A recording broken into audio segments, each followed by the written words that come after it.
وخت مو په خیر خوږو نازولو زده کوونکو خدای دې وکړي چې روغ جوړ او د صحت جامه مو پر تن وي. خوږو زده کوونکو زموږ تېر لوست د فرهنګ کلمه وه چې ما تاسو ته په جمله کې وکاروله او نقطه ګذاري مې هم درته پکې مشخصه کړه. نو نن به هم راشو خپل نوي لوست ته چې 40 لوست ده، 48 صفحه ده او عنوان مو هم ده قلم. نو نن به زه تاسو ته د قلم کلمه په یو جمله کې وکاروم تر څو تاسو د جملې په کارولو باندې هم پوه شئ او نقطه ګذارۍ باندې هم پوه شئ. نو زه به تاسو ته دلته وکاروم تر څو تاسو یې ووینئ. خوږو زده کوونکو زموږ د لوست عنوان هم قلم ده. لومړی به د لوست عنوان ولیکو، بعد له هغې به تاسو ته په جمله کې وکارومه.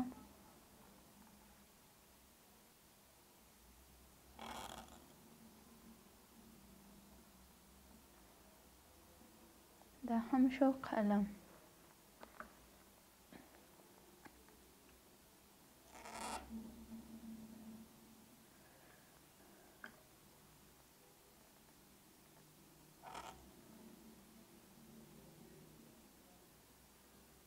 قلم د لیکلو وسیله ده.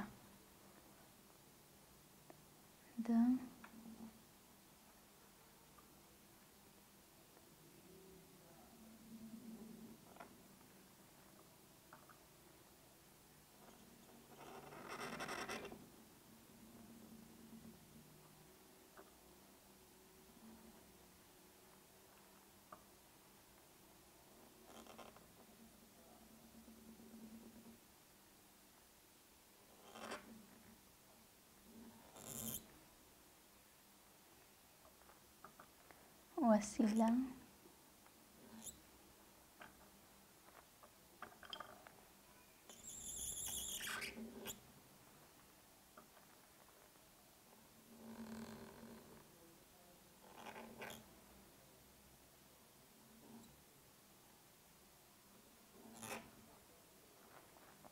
خوږو زده کوونکو دا هم زموږ د نن ورځې لوست چې د قلم توری پکې راغلی و او ما تاسو ته په جمله کې وکارولو.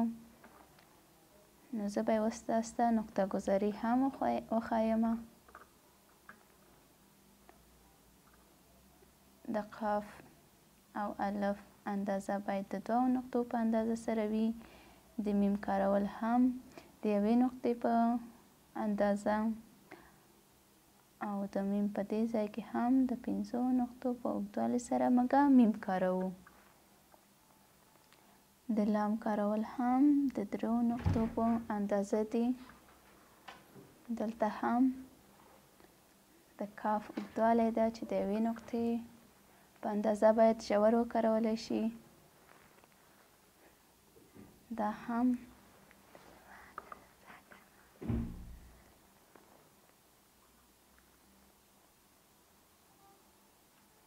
هم د سین کارول دي چې باید د 2 نقطو په اندازه موږ یې جیګ وکاروو. واو مو هم د 2 نقطو په اندازه ده او دلته مو لام هم د 2 نقطو په اندازه سره کارول کیږي.